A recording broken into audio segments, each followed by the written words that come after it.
The red lights flashed across the massive council chamber as another emergency signal reached Nexus Prime. Ambassador Daeho Kim rubbed his tired eyes and looked at the display showing yet another crisis that needed human attention. The Helix sector was burning again, and 3 different alien species were asking for human ships to stop the fighting. Daeho had been sitting in this same chair for 12 years now, and his father had sat here before him for 20 years before that. The Kim family had served the Galactic Council for over 3 decades, and Daeho was getting very tired of always being the one everyone called when things went wrong. The chamber filled with the usual suspects as the emergency session began. Speaker Vorthak slithered onto his platform, and his reptilian eyes immediately found Daeho. The pattern was always the same, and Daeho could predict exactly what would happen next. Captain So-Min Park stood behind Daeho wearing her blue peacekeeping uniform. She commanded the human fleet that was always being sent to fix problems that other species had created, but could not solve. So-Min was younger than Daeho, but she had the same tired look in her eyes that came from years of cleaning up messes that were not their fault. Dr. Wansik Lee sat at the human medical station reviewing reports from 17 different plague outbreaks that needed human doctors to solve. Wansik was brilliant at finding cures for alien diseases, but he looked exhausted from never having time to work on human medical problems because he was always busy saving other species. Speaker Vorthak began the session with his usual dramatic tone about the terrible crisis in the Helix sector. The Kalari Empire and the Vegan Alliance were fighting again over mining rights, and both sides were using weapons that could destroy entire planets. Civilian populations were dying, and someone needed to step in immediately to stop the violence. Daeho listened to the same speech he had heard hundreds of times before. Every crisis was described as the most important emergency in galactic history, and every time the solution was the same. Send human ships to enforce peace, and send human doctors to treat the wounded, and send human engineers to rebuild what had been destroyed. The other alien delegates sat quietly in their seats, waiting for the humans to volunteer their services. The Andromedan representative was checking his personal messages, while the Kalari ambassador was actually taking a nap during the emergency briefing. None of them seemed worried about finding a solution because they knew the humans would handle everything. Speaker Vorthak finished his speech and turned to look directly at Daeho with expectant eyes. The silence in the chamber was heavy because everyone knew what came next in this familiar routine. Daeho stood slowly and felt the weight of 400 years of human service pressing down on his shoulders. He thought about all the times his people had answered these calls for help and all the sacrifices they had made for species that never seemed to learn how to solve their own problems. Captain So-Min stepped forward, and her voice was steady, but Daeho could hear the strain underneath. She reported that human peacekeeping forces were already stretched across 43 different conflicts, and the crews were working with no rest between missions. The human fleet had prevented 6 genocides in the past year alone, but the cost was becoming too high for their people to bear. Dr. Wansik added his report about the medical crisis. Human doctors and scientists were working around the clock to develop treatments for diseases that only affected alien species, while human medical research had slowed to almost nothing. His best researchers were suffering from breakdown and exhaustion, because they never got to go home to their families. The alien delegates listened to these reports with polite attention, but Daeho could see they were not really concerned about human suffering. They were only worried about whether humans would still be available to solve their problems. Speaker Vorthak made the formal request for human intervention in the Helix sector crisis. He used the same flowery language about galactic cooperation and shared responsibility, but everyone in the room knew he was really just asking humans to risk their lives again, for aliens who would not do the same for them. Daeho looked around the chamber at faces he had seen for years. These aliens had become completely dependent on human solutions, and they no longer even tried to develop their own capabilities. When the Andromedan plague had started 3 years ago, they had not even attempted to find a cure before calling for human help. When the Vegan Civil War had broken out, they had immediately demanded human peacekeepers instead of trying to negotiate peace themselves. The breaking point came when the Kalari ambassador made his additional request. The Kalari, pleasure planet of Risa, was in the path of the expanding war zone. and they wanted humans to sacrifice one of their own colony ships to evacuate Kalari civilians. The colony ship carried 15,000 human families who were traveling to establish a new settlement. But the Kalari wanted humans to give up their own future to save alien vacation resorts. Captain Somin actually stepped back in shock when she heard this request.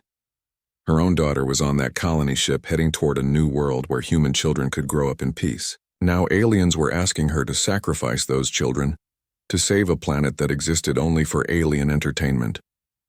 Dr. Wansik shook his head in disgust and closed his medical reports. He had given up his own research into human genetic diseases to focus on alien problems, and now they wanted him to support a decision that would harm human families for alien convenience. Daeho felt something break inside his chest as he realized how far this relationship had gone wrong. The humans had become servants instead of partners, and the aliens had become masters instead of allies. This was not the cooperation his grandfather had dreamed of when humans first joined the Galactic Council. The chamber waited for Daeho to give the usual answer and commit human resources to solving another alien crisis. Speaker Vorthak was already preparing his thank you speech because human acceptance was always guaranteed. But Daeho did not stand to accept the mission, and he did not make the usual promises about human dedication to galactic peace. Instead, he sat quietly in his chair and looked at each alien face around the chamber with new eyes. For the first time in 400 years, a human delegate was going to say no, and the galaxy was about to learn what it meant to solve problems without human help. The weight of expectations was finally about to shift, and Daeho felt a strange sense of relief as he prepared to speak words that would change everything. Daeho stood up slowly, and his voice cut through the silence in the council chamber like a blade through silk. He looked directly at Speaker Vorthak and said the words that nobody expected to hear. The answer was no, and humans would not be sending ships to the Helix sector, and they would not be sacrificing their colony vessel, and they would not be solving this crisis or any other crisis that alien species should handle themselves. The chamber erupted in shocked voices and confused protests, but Daeho continued speaking in a calm, steady tone.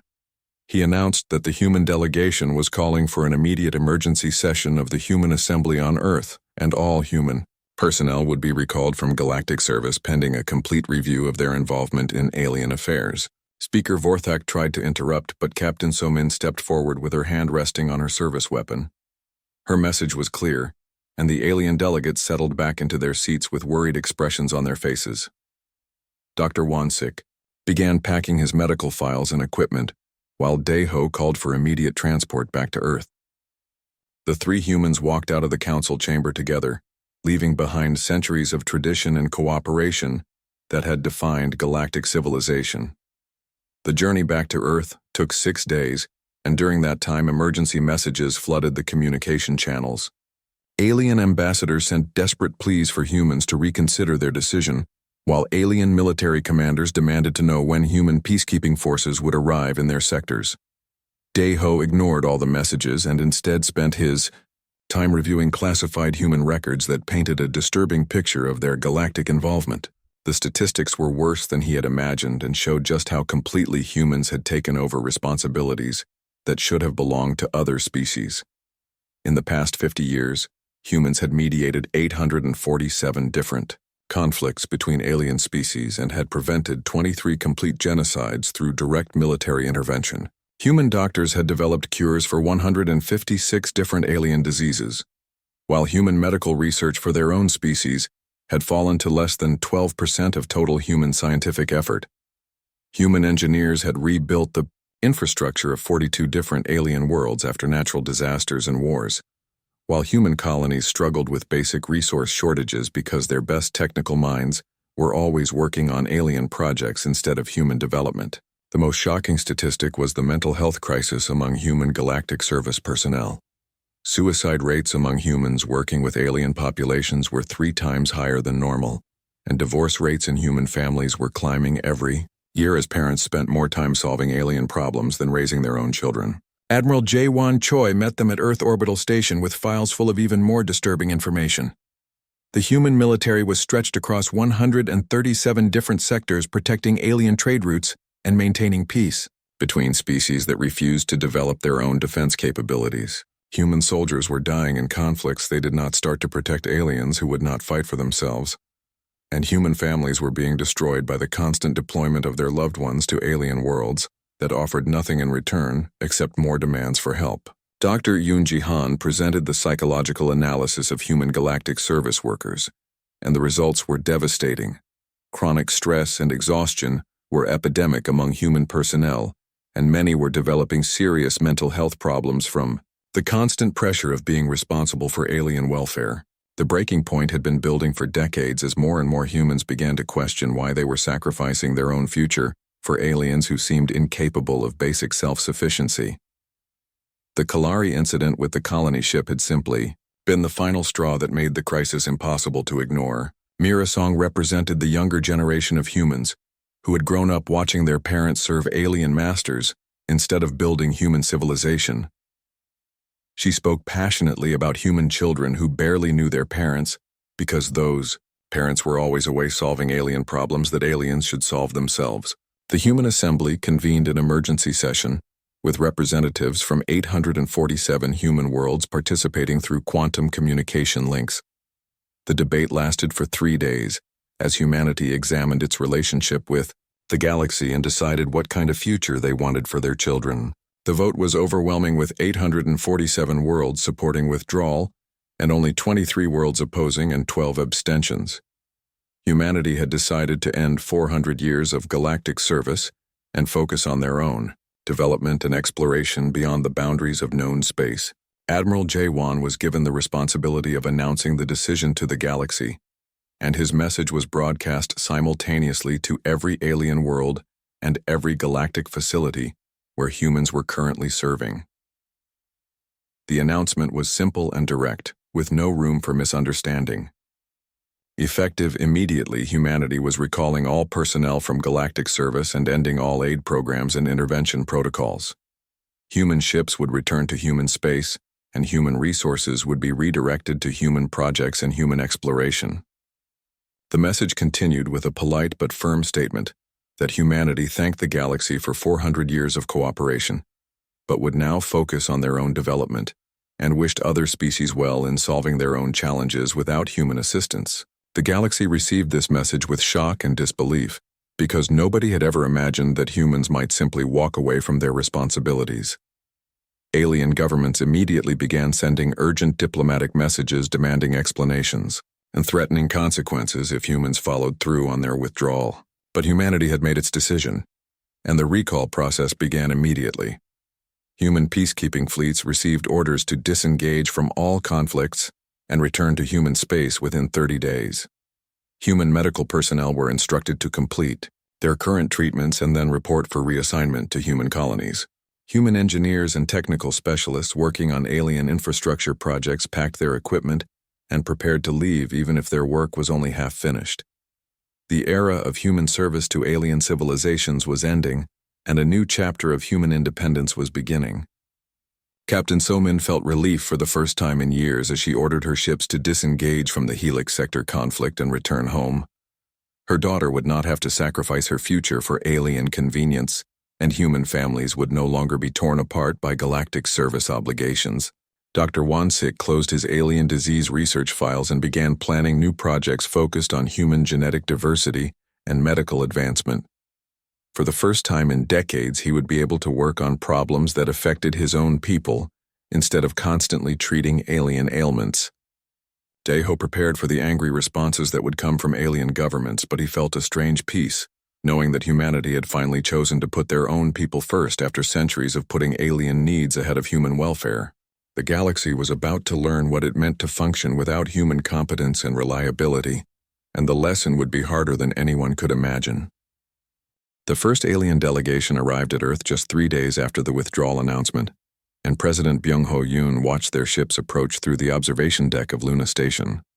The Andromedan vessels were sleek and impressive, but their desperate haste to reach human space told a different story about their true situation. Ambassador Vorth led the alien delegation, and his usual arrogance had been replaced by something that looked very much like panic. He demanded an immediate meeting with human leadership, and his words were full of threats about economic sanctions. and military consequences if humans did not reverse their decision. President Yoon listened to the alien complaints with calm patience while General Hyejin Ko stood beside him, reviewing defensive preparations that had been completed in record time. Human military forces were already repositioning to protect human space, and the speed of their organization surprised even their own commanders. Dr. Sang-Woo Lim presented his analysis of the galactic economic situation, and the numbers were startling. Galaxy-wide trade had dropped by 30% in just the first week after human withdrawal, and several major trade routes had become completely unusable without human peacekeeping patrols. The Helix Sector War had expanded into 3 different star systems because nobody else knew how to negotiate ceasefires between the warring factions.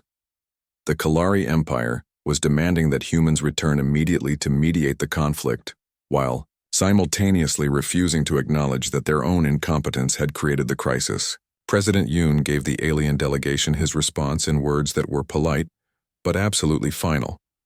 Humanity had made its decision and would not be returning to galactic service under any circumstances, and aliens would need to learn how to solve their own problems without human assistance.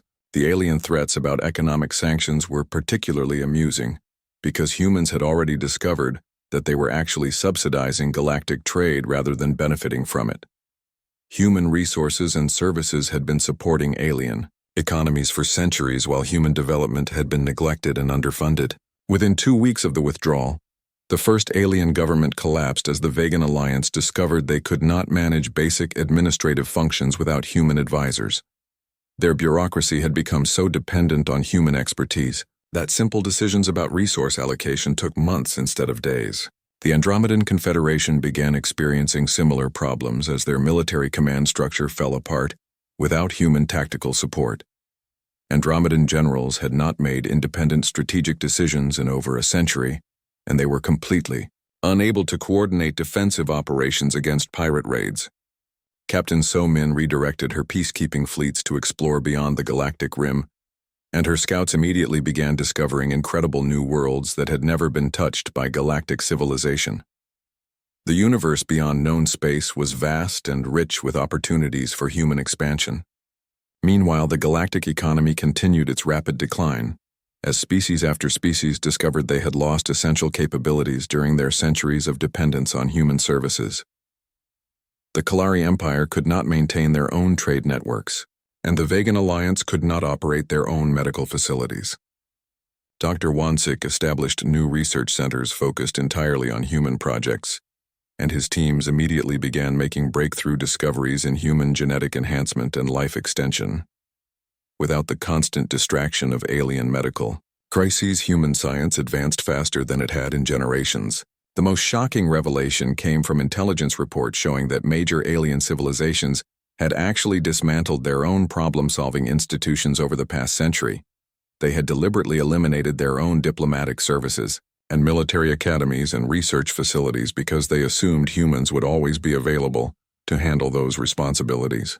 The Galactic Council tried to impose economic sanctions on human space, but the sanctions actually helped human development by forcing them to become more self-sufficient.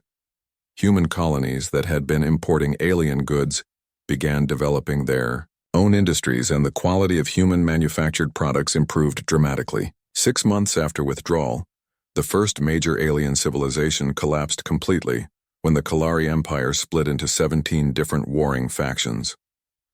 Without human mediation, the various Kalari clans could not resolve their disputes, and their civil war spread across 43 different worlds. The collapse sent millions of Kalari refugees fleeing toward human space. But President Yoon had anticipated this crisis, and human border defenses were prepared. The refugees were provided with basic humanitarian supplies, but were not allowed to enter human territory or become human responsibilities. Other alien species watched the Kalari collapse with growing fear, as they realized the same thing could happen to them.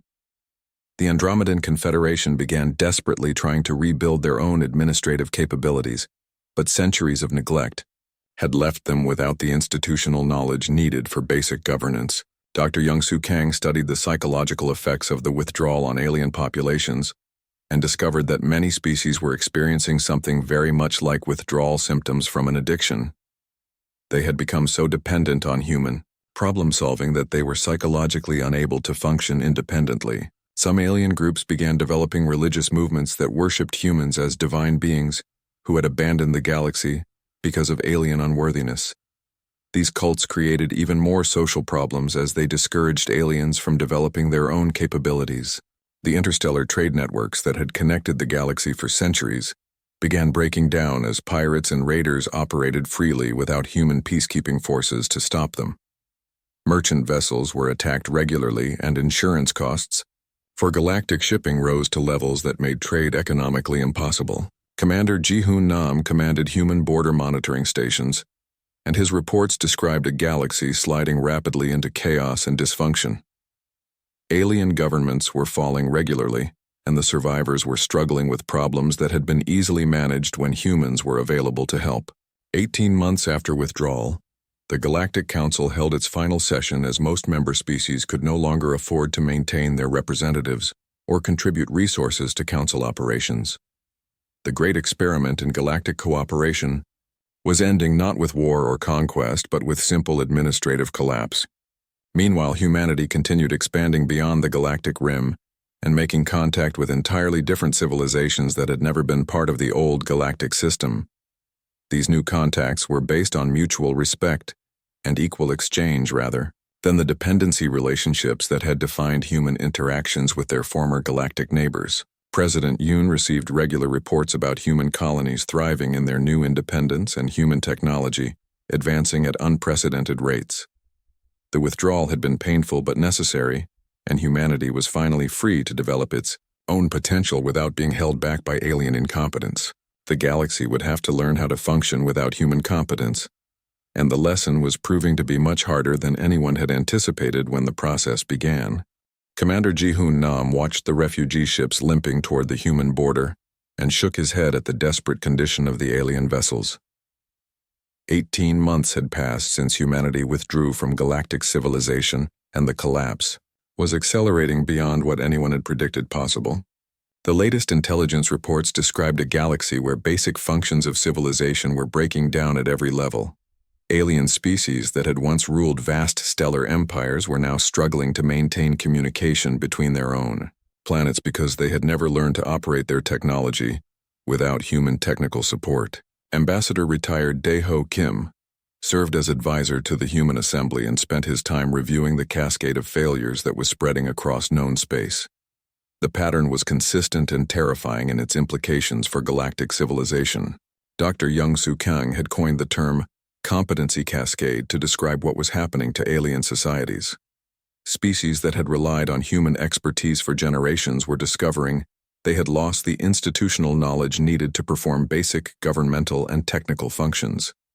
The Andromedan Confederation had completely lost the ability to coordinate defense operations, and their outer colonies were being overrun by pirates who operated with total impunity.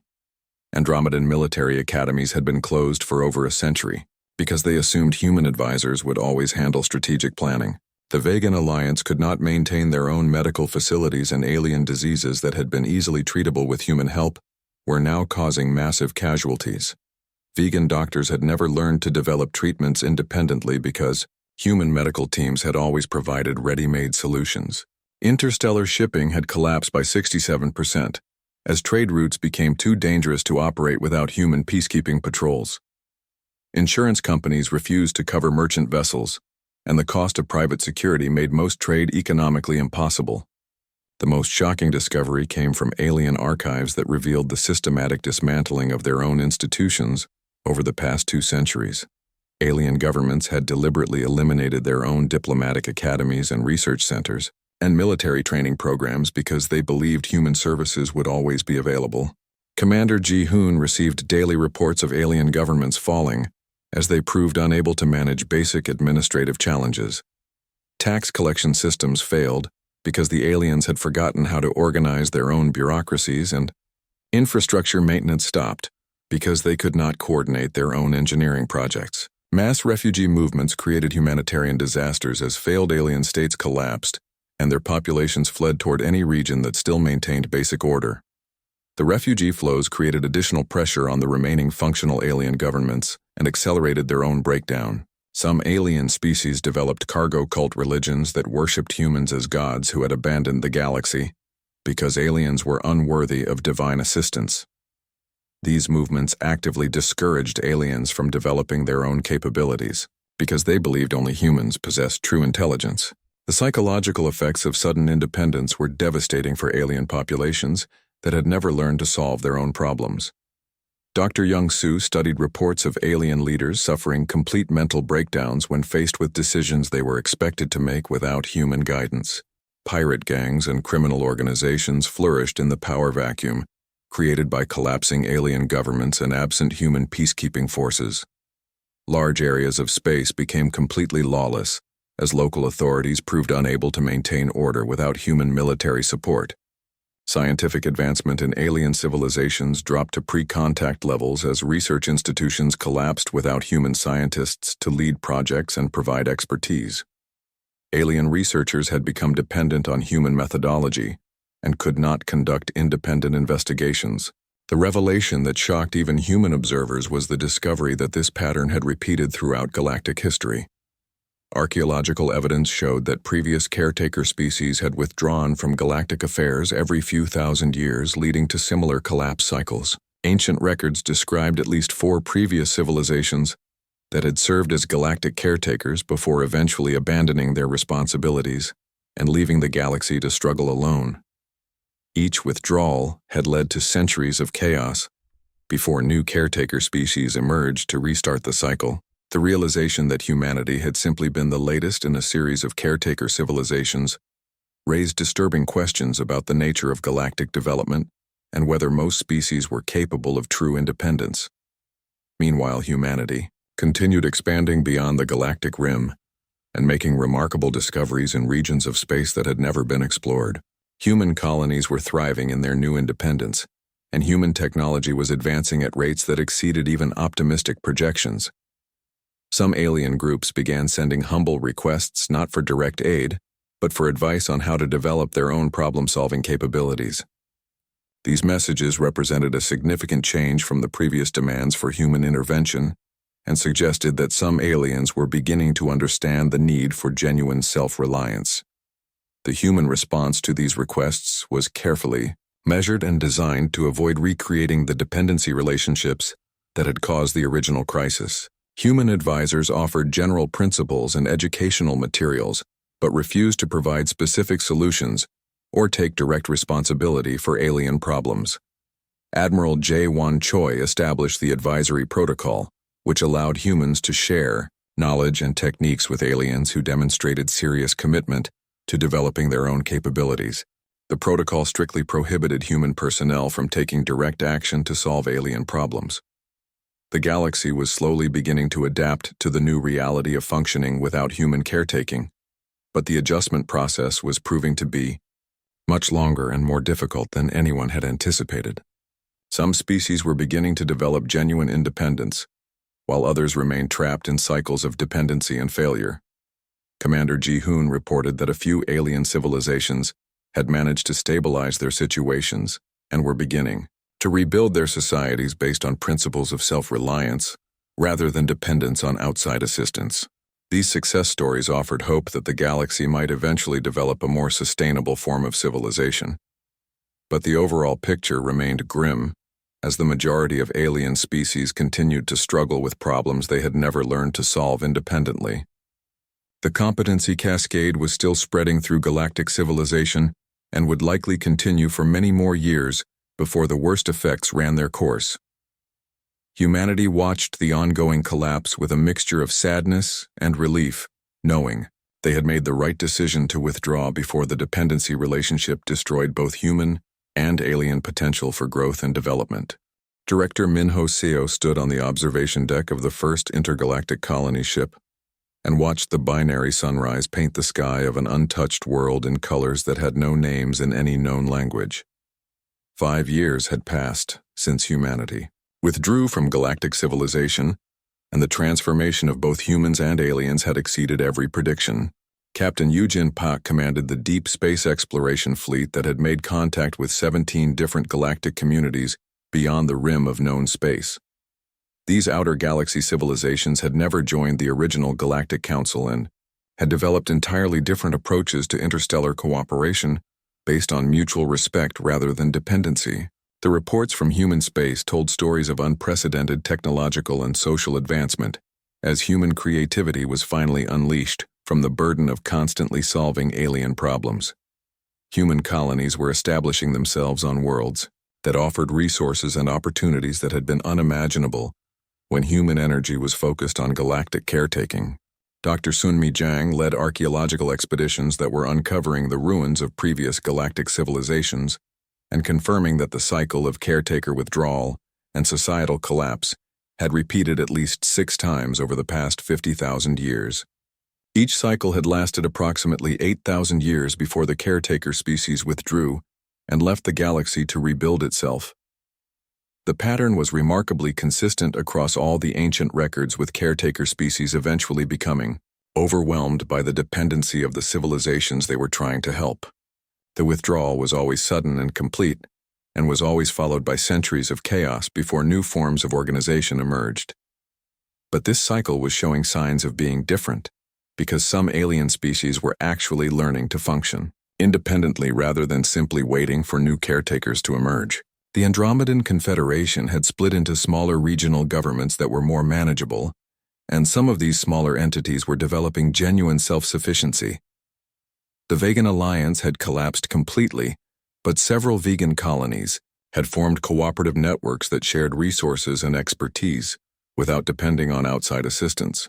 These new vegan communities were smaller and less ambitious than their predecessor empire, but they were also more stable and sustainable. Most importantly, some alien groups were beginning to develop their own problem-solving institutions and educational systems designed to build competence rather than maintain dependence. The process was slow and often painful, but it represented genuine progress toward true independence. Commander Ji-hoon reported that refugee flows had stabilized as alien populations adapted to the new reality and stopped expecting rescue from external sources. The aliens who survived the transition were generally those who proved capable of learning self-reliance, rather than those who simply waited for someone else to solve their problems. The most encouraging development was the emergence of the local systems cooperative, which replaced the defunct Galactic Council with a much more modest organization, focused on information sharing rather than intervention. The LSC explicitly rejected the caretaker model and required member species to handle their own problems. Human interaction with the LSC was carefully managed through the advisory protocol, which allowed knowledge exchange but prohibited any form of dependency relationship. Humans shared general principles and educational materials, but refused to take responsibility for alien implementation of those ideas. The new galactic order was much smaller and less connected than the previous system, but it was also more stable because each component was genuinely self-sufficient.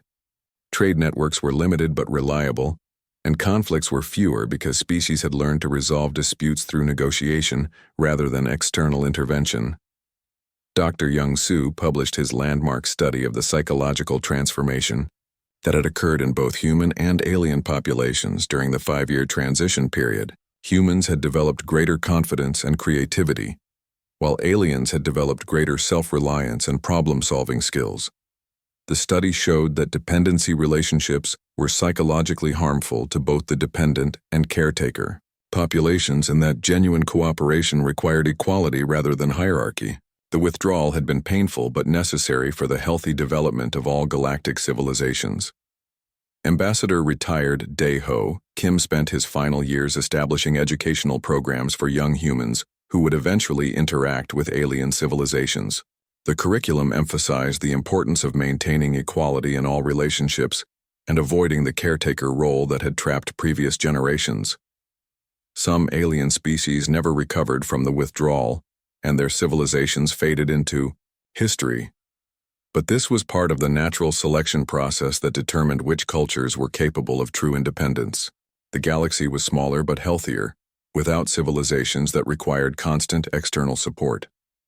Human exploration beyond the galactic rim revealed vast regions of space filled with independent civilizations that had never fallen into dependency relationships. These outer galaxy cultures offered partnership opportunities based on mutual benefit, rather than one-sided caretaking arrangements. The discovery of thriving galactic communities that had never needed caretakers proved that the dependency model was not inevitable and that sustainable interstellar civilization was possible when species maintained their own competence and self-reliance. Captain Yujin established the first permanent human settlements in the outer galaxy, and these colonies became centers for genuinely cooperative relationships with alien species that had never learned to depend on outside assistance for their survival and development. Director Minho received regular updates from both human space and the remnants of the old galaxy, and the contrast was striking. Human civilization was expanding and advancing while the old galactic core was slowly rebuilding itself on more sustainable principles. The final message arrived from the local systems cooperative 5 years and 3 months after the original withdrawal. It was not a request for help or a demand for human return, but a simple greeting between equals and an invitation to establish formal diplomatic relations based on mutual respect. The message acknowledged that the withdrawal had been necessary and beneficial for both humans and aliens, and expressed hope that future interactions could be based on partnership rather than dependency. The LSC requested permission to establish a small embassy in human space to facilitate cultural and scientific exchange. Director Minho smiled as he drafted the response that would establish the new relationship between humanity and the reformed galactic civilization. The message was simple and direct, and expressed hope for genuine cooperation between independent equals. The reply acknowledged the invitation and welcomed the opportunity for exchange based on mutual respect and benefit. It established clear boundaries that would prevent the development of new dependency relationships, while allowing for the benefits of interstellar cooperation. As Minho sent the message, he looked out at the binary sunrise over the new human world, and felt satisfaction knowing that humanity had finally found its proper place in the universe. They were no longer caretakers or servants, but independent, partners ready to explore the infinite possibilities that awaited among the stars.